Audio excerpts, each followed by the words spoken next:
Langit sore di desa Giriwening selalu membawa rasa sepi yang tak bisa dijelaskan.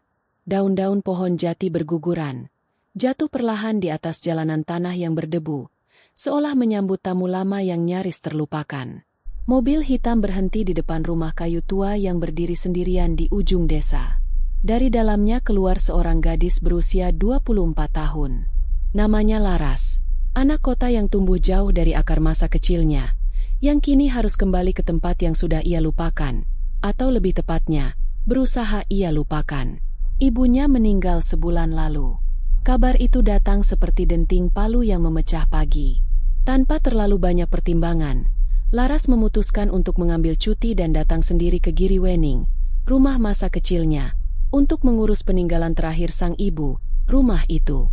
Rumah yang penuh kenangan dan luka. Saat Laras membuka pintu rumah itu, aroma kayu tua dan bunga Kamboja yang mengering menyergapnya. Semua terasa asing, tapi sekaligus familiar. Di meja ruang tamu, masih tergantung foto keluarga lama, dirinya, ibunya, dan ayah yang meninggalkannya sejak ia berumur 7. Tetangga-tetangga menyambut dengan senyum tipis, penuh tatapan iba dan bisik-bisik yang tak berani dinyatakan secara terang.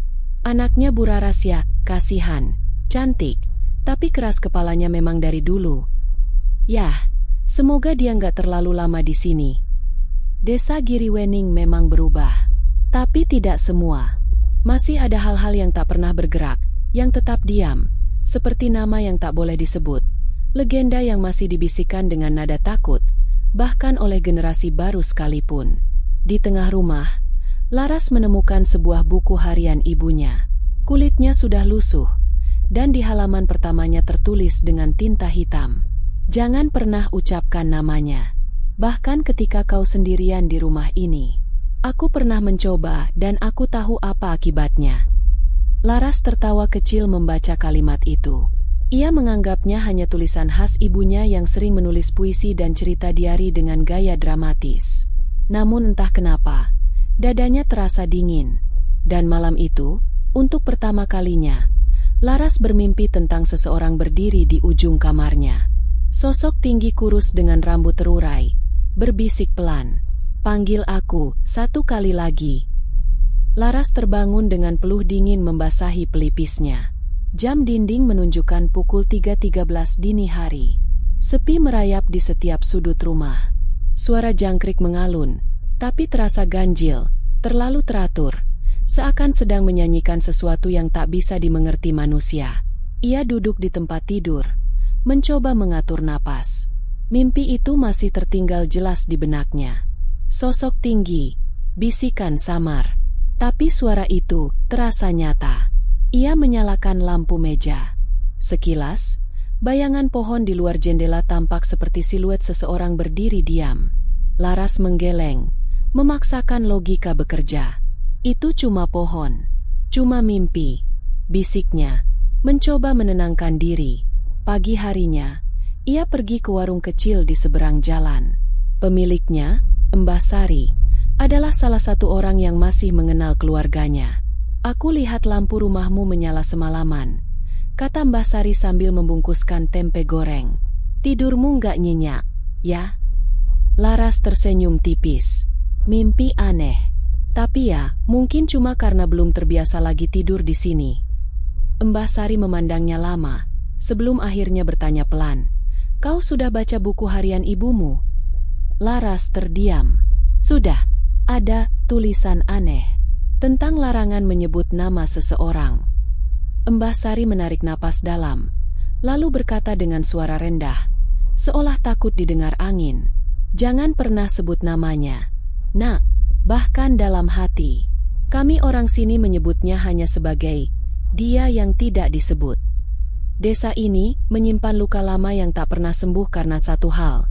Seseorang dulu pernah memanggilnya 3 kali. Laras tertawa pelan. "Maksud Mbah? Ini seperti candiman." Mbah Sari tidak tertawa. Tatapannya kosong, tapi penuh peringatan. Anak kota sering lupa bahwa tidak semua cerita itu dongeng. Kadang, yang paling menyeramkan justru berasal dari kenyataan yang dikubur terlalu dalam. Laras membawa pulang sarapan dan duduk di teras. Pandangannya menerawang ke kebun belakang rumah, ke arah sumur tua yang tertutup semak belukar. Ada sesuatu yang mengusik. Ia merasa, sejak semalam, rumah ini mengawasinya. Dan sore harinya, ketika ia membersihkan rak buku lama di ruang tengah, sebuah catatan kecil terjatuh dari sela-sela buku.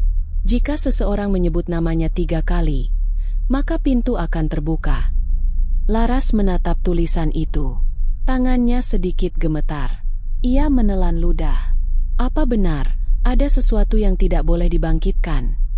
Hari mulai beranjak sore ketika Laras menemukan sebuah kotak kayu tua di dalam lemari ruang belakang. Rumah itu penuh dengan kenangan, tapi juga banyak ruang kosong yang terasa terlalu diam. Kotak itu terkunci, tapi tidak rapat. Dengan sedikit dorongan, kuncinya patah dan tutupnya terbuka perlahan. Di dalamnya, Laras menemukan sebuah kalung perak berbentuk segitiga, sehelai rambut panjang yang diikat benang merah, dan selembar kertas lusuh bertuliskan, 3 kali memanggil, 1 jiwa akan terganti. Jangan ulangi seperti yang kulakukan. Laras menelan ludah. Ini bukan catatan biasa. Ada jejak ketakutan yang nyata di balik tulisan itu. Ia meletakkan benda-benda itu di atas meja, lalu mengambil ponselnya dan merekam video pendek untuk dirinya sendiri. Hari ketiga di rumah ibu. Aku nemu benda aneh. Bukan apa-apa sih. Tapi kenapa aku mulai ngerasa rumah ini gak pernah benar-benar kosong? Mungkin aku mulai stres. Harusnya aku gak baca hal-hal aneh itu. Malamnya, saat Laras sedang memasak, listrik tiba-tiba padam. Tak ada angin, tak ada hujan. Seketika, seisi rumah gelap total. Laras meraba-raba mencari senter di dapur. Detak jantungnya makin cepat. Dari luar jendela, samar-samar terdengar suara seperti seseorang menyapu halaman dengan sapu lidi. Padahal, tak ada siapa-siapa di luar. Laras berdiri diam, menelan ludah. Suara itu berhenti, dan tiba-tiba, suara itu berganti, menjadi bisikan. Dekat, terlalu dekat. Panggil aku 1 kali lagi. Senter menyala. Tak ada apa-apa. Laras duduk di lantai, menarik napas dalam-dalam. Ia mencoba menenangkan dirinya. Apa ini pengaruh pikiran? Mungkin aku cuma terlalu sugesti. Lalu ia berkata, dengan nada setengah bercanda, kalau memang ada, muncul dong. Ayo, aku sebut namamu 3 kali. Dan untuk alasan yang bahkan tak bisa ia jelaskan, lidahnya bergerak sendiri. Ia menyebut nama itu, nama yang tertulis samar di balik lembar buku harian ibunya, yang baru tadi siang ia lihat. Lamina, Lamina, Lamina. Hening, tak terjadi apa-apa. Ia tersenyum miris, menggeleng. Lihat, nggak ada yang. Deuge, suara keras datang dari loteng.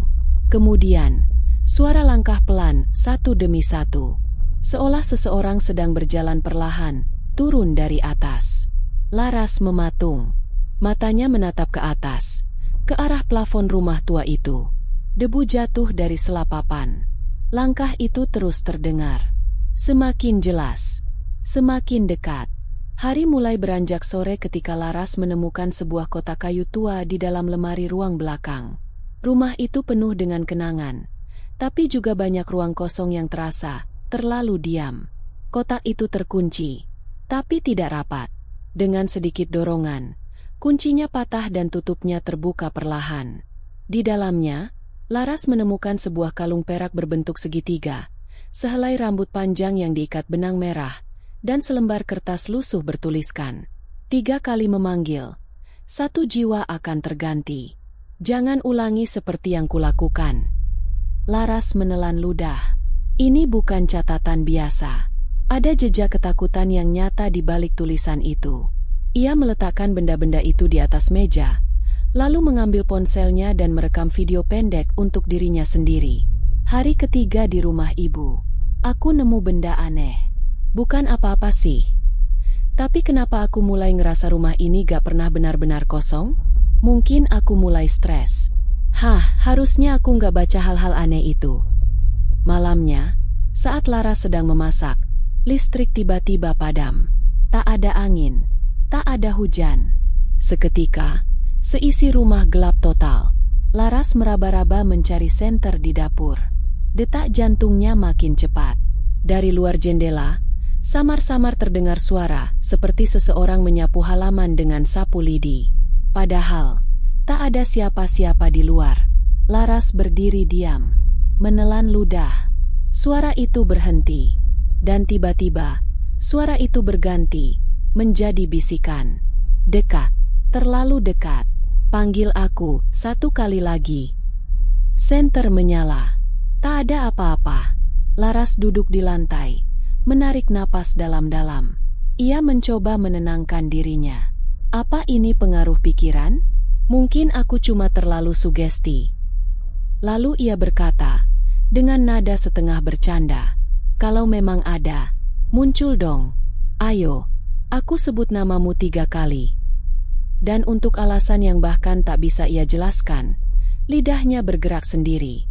Ia menyebut nama itu, nama yang tertulis samar di balik lembar buku harian ibunya, yang baru tadi siang ia lihat. Lamina, Lamina, Lamina. Hening, tak terjadi apa-apa. Ia tersenyum miris, menggeleng. Lihat, gak ada yang. Deuge, suara keras datang dari loteng. Kemudian, suara langkah pelan satu demi satu. Seolah seseorang sedang berjalan perlahan, turun dari atas. Laras mematung. Matanya menatap ke atas, ke arah plafon rumah tua itu. Debu jatuh dari selapapan. Langkah itu terus terdengar. Semakin jelas, semakin dekat. Sudah 2 malam Laras tak bisa tidur. Bahkan saat siang pun, bayangan itu mengikuti. Cermin di kamar mandi memperlihatkan sosok yang bukan miliknya. Bayangannya tampak tersenyum, tapi wajah Laras sendiri tidak. Ia mencoba mengabaikannya, meyakinkan diri bahwa ini hanya ilusi, efek kelelahan dan tekanan. Namun bagaimana bisa dijelaskan kejadian-kejadian yang makin lama makin nyata? Foto-foto masa kecilnya yang tertempel di dinding kamar mendadak terbakar bagian wajah. Bukan api biasa. Bekasnya bukan hangus, melainkan seperti meleleh, menyisakan lubang yang membentuk sesuatu, seperti senyum. Senyum yang sama seperti di cermin. Dan kemudian, Laras mulai kehilangan waktu. Pagi tadi ia menyapu halaman. Tapi ketika tersadar, ia sudah berada di dalam kamar, duduk di lantai, menatap kosong ke arah dinding, dengan jari-jari yang dipenuhi tanah basah. Padahal belum ada hujan. Ia mulai mencatat semuanya di buku. Hari keempat, aku tidak tidur, tapi aku bermimpi. Atau mungkin, aku bermimpi sambil bangun. Aku melihat dia, makhluk tinggi kurus yang memanggil namaku dengan nada seperti ibuku. Aku tak tahu mana yang lebih menakutkan, saat aku sendirian, atau saat aku merasa aku tidak benar-benar sendiri. Pada siang hari, Laras kembali menemui Pak Rudin. Bagaimana aku bisa menghentikannya? Tanyanya. Pak Rudin menggeleng. Tidak ada yang benar-benar bisa menghentikannya. Tapi ada satu hal yang bisa kau lakukan. Apa? Kau harus tahu siapa dia sebenarnya. Kenapa dia dipanggil? Kenapa dia dipenjara dalam nama yang tak boleh disebut? Pak Rudin menyodorkan secari kertas tua. Ini peta, menuju tempat di mana dulu ia pertama kali muncul. Sumur di belakang rumah ibumu bukan cuma sumur biasa. Malamnya, Laras berdiri di depan sumur tua itu. Semak belukar menutupi sebagian mulutnya. Tapi angin yang bertiup dari arah sumur terasa seperti napas. Napas lembab dan panjang. Ia menyingkirkan semak dengan tangan kosong. Kuku-kukunya tergores. Darah mengalir sedikit. Tapi ia terus menggali. Sampai akhirnya, ia menemukan tutup kayu lapuk dengan simbol segitiga. Sama seperti liontin ibunya. Dan saat ia menyentuh kayu itu, sumur itu mengeluarkan suara. Laras. Suara ibunya. Tapi ia tahu, ibunya sudah mati. Dan ketika ia menoleh ke belakang, tak ada siapa-siapa. Tapi tanah di sekeliling kakinya mulai basah. Bukan oleh hujan, tapi oleh jejak kaki. Jejak kaki yang baru saja muncul. Dan semuanya menuju ke arahnya. Malam itu Laras tidak bisa tidur. Bukan karena suara, bukan karena bayangan, tapi karena rasa. Ada sesuatu di dalam dirinya yang mulai berubah. Ia merasa kosong, tapi sekaligus dipenuhi sesuatu yang bukan miliknya. Suara bisikan sudah tidak hanya datang dari luar. Kini, ia bisa mendengarnya di dalam pikirannya. Seperti gema dari dasar sumur yang tak berujung. Kau memanggilku, karena kau adalah bagian dariku. Keesokan harinya, Laras kembali ke sumur. Kali ini ia membawa peta dari Pak Rudin dan juga buku harian ibunya yang ternyata memiliki halaman tersembunyi, dijahit rapi di balik sampul. Ia menyobeknya dengan hati-hati dan menemukan catatan kecil, tulisan tangan ibunya. Namanya bukan sekadar kutukan. Dia adalah sisa dari sesuatu yang pernah kuingkari. Dulu, aku pernah membuat perjanjian. Dan kau, Laras, adalah hasil dari janji yang harus dibayar.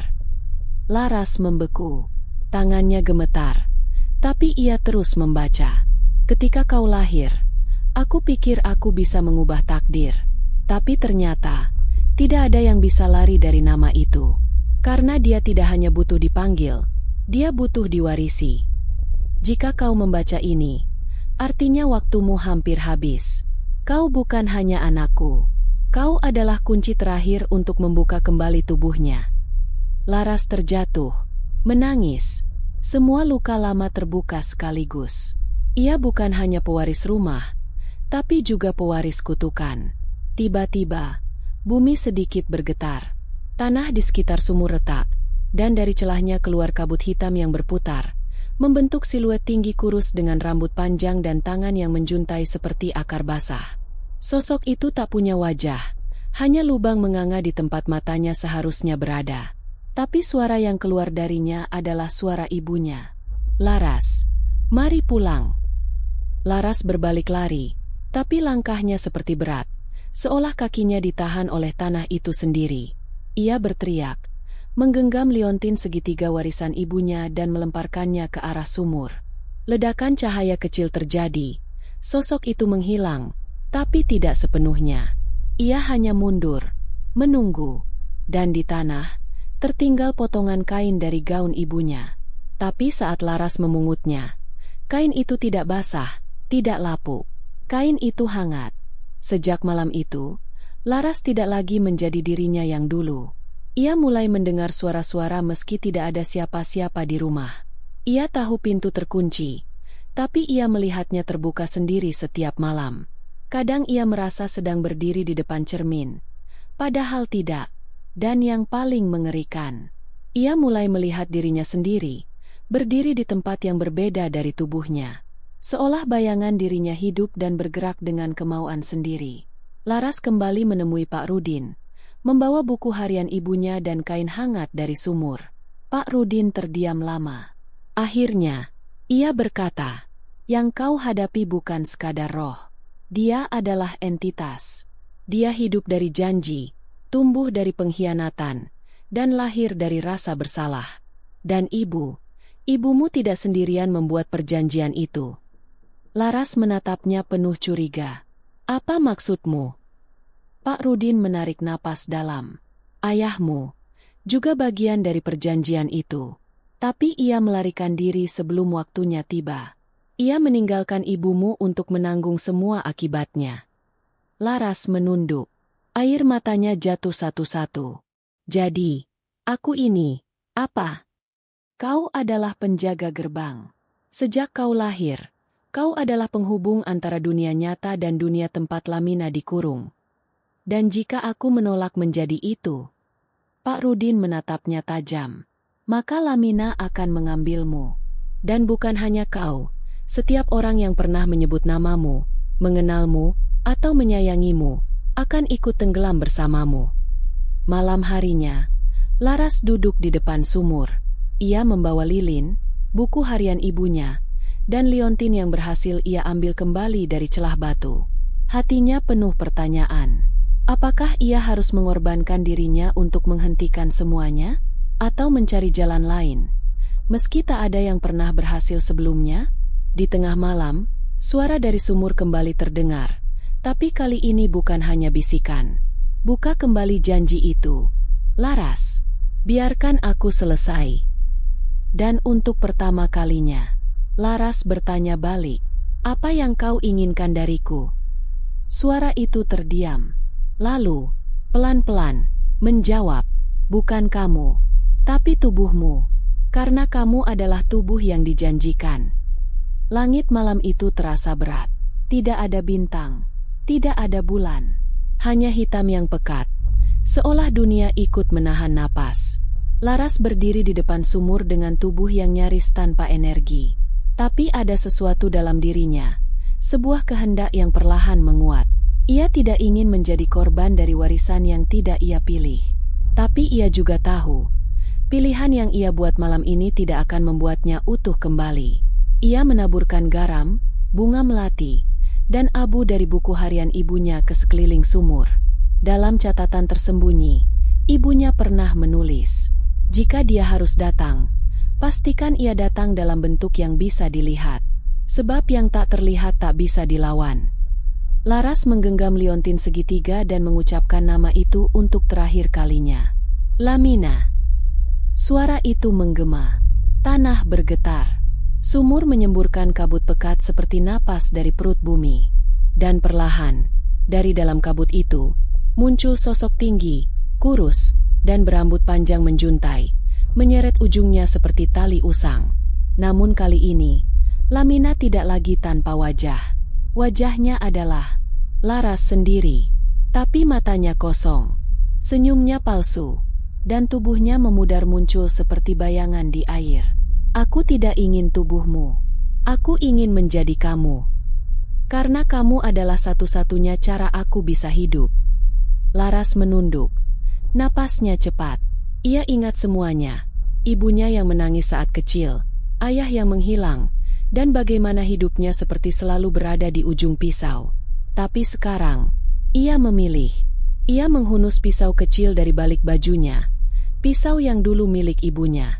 Bukan untuk menyerang Lamina, tapi untuk menusuk dirinya sendiri. Namun sebelum bilah itu menyentuh kulitnya, sosok Lamina berteriak. Teriakan yang menghancurkan malam. Tidak, jika kau mati, aku akan terkubur kembali.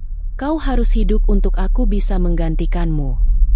Laras berteriak balik, maka aku akan hidup, tapi bukan untukmu. Dengan kekuatan terakhirnya, ia melempar liontin segitiga ke dalam mulut sumur, bersama dengan darah dari jarinya. Segitiga itu menyala saat jatuh, dan sumur bergetar hebat. Kabut melolong, dan tubuh Lamina mulai terpecah, terbakar dari dalam, seperti kaca yang pecah karena panas. Satu mata Lamina jatuh, dan meleleh menjadi air. Senyumnya luruh menjadi tanah, dan tubuhnya runtuh dalam diam. Sumur itu perlahan menutup dengan sendirinya. Batu-batu bergerak seolah digerakkan oleh tangan tak terlihat. Tanah kembali tenang. Laras berdiri di sana, gemetar, berdarah, tapi hidup. Sudah seminggu sejak malam itu. Rumah peninggalan ibunya kini sunyi. Tidak ada suara langkah tengah malam. Tidak ada bisikan dari balik dinding. Tidak ada cermin yang berani menunjukkan wajah lain. Tapi Laras tahu, semua itu tidak benar-benar hilang. Ia masih terbangun di tengah malam, bukan karena gangguan, tapi karena kekosongan. Rumah ini terlalu hening sekarang, terlalu sunyi, hingga ia bisa mendengar detak jantungnya sendiri seperti genderang kematian. Pak Rudin datang sesekali, hanya untuk memastikan Laras masih hidup. Tapi mereka jarang bicara, karena tidak ada kata-kata yang bisa menjelaskan apa yang sudah terjadi. Kau berhasil, nak, kata Pak Rudin suatu pagi. Tapi keberhasilanmu menyisakan ruang kosong yang bahkan kemenangan pun tak bisa isi. Laras hanya mengangguk. Ia mengerti. Ia telah menutup pintu, tapi kehilangan kunci untuk membuka pintu lainnya. Suatu sore, Laras mencoba membereskan kamar ibunya. Di balik tumpukan pakaian lama, ia menemukan sebuah bingkai foto. Bukan foto keluarga, tapi gambar seorang anak perempuan kecil yang bukan dirinya. Di belakang foto, tertulis, Lamina, 1989. Maafkan ibu. Jantung Laras berhenti sejenak. Anak itu adalah anak pertama ibunya? Apakah Lamina dulunya manusia? Seorang anak? Dan janji itu bukan hanya tentang kekuatan, tapi tentang penyesalan yang dibungkam? Laras menatap ke arah cermin besar di ruang tengah. Untuk pertama kalinya dalam hidupnya, ia merasa cermin itu tidak memantulkan siapa-siapa. Tidak dirinya, tidak Lamina, tidak siapapun. Ia sadar, Lamina memang sudah tidak ada, tapi sesuatu dari dirinya tetap tertinggal. Bayangan, meski tidak lagi hidup, tetap menyimpan jejak. Dan rumah ini adalah rumah tanpa bayangan. Tapi siapapun yang masuk, akan selalu merasa dia tidak benar-benar sendirian. Beberapa bulan telah berlalu. Musim berganti, tapi udara di rumah tua itu tetap dingin meski matahari bersinar. Laras kini hidup lebih tenang, atau setidaknya mencoba. Ia mulai menulis, mencoba menuangkan kisahnya dalam bentuk yang bisa ia mengerti, dan mungkin diterima dunia. Judul yang ia pilih untuk tulisannya, Lamina, Warisan dari Dalam Sumur. Setiap kalimat ditulis dengan hati-hati, karena Laras tahu, ini bukan sekadar cerita horor. Ini adalah warisan sejarah keluarganya, dan bagian dari luka yang ia rawat setiap hari. Suatu pagi, ia berjalan ke pekarangan belakang. Sumur itu kini ditutup rapat dengan semen dan papan doa, ditaburi bunga setiap Jumat. Tapi tetap saja, saat berdiri di dekatnya, Laras merasa ada yang memperhatikannya dari bawah. Ia menutup matanya, dan untuk sesaat, ia mendengar suara kecil. Bukan suara mengancam, bukan jeritan, tapi suara anak kecil, tertawa kecil seperti sedang bermain petak umpet. Laras membuka mata. Tidak ada siapa-siapa. Ia tersenyum kecil, bukan karena lega, tapi karena ia sadar, beberapa suara tidak ingin menakutimu. Mereka hanya ingin dikenang. Malamnya, Laras menyalakan lilin di depan foto ibunya dan satu foto baru. Foto sumur, yang kini tertutup penuh. "Ibu," bisiknya, "aku sudah membayar semua yang tidak sempat ibu bayar." Di luar rumah, angin berhembus pelan. Dan untuk pertama kalinya, tidak ada bayangan di belakang Laras. Hanya dirinya, utuh dan cukup.